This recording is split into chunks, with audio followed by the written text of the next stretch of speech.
श्यामू ये दारू और ये दारू मिला के पियेंगे हम लोग। आज तो मैं उस कमीने को छोड़ूंगा नहीं। इतने गुस्से में कहाँ जा रहे हो भैया? अरे एक आदमी ने मेरे पैसे लिए थे, उसने दिए नहीं, उसे तो आज मैं मार डालूंगा। अरे भाई ज्यादा गुस्सा सेहत के लिए अच्छा नहीं होता, जरा ठंडे दिमाग से काम लो। चुड़ैल आ गई, भागो रामू, कमीनों छोड़ूंगी नहीं।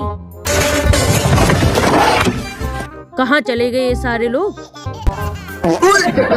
अच्छा कमीनों यहाँ छुपे हो, क्या करें, चुड़ैल को पता चल गया होगा।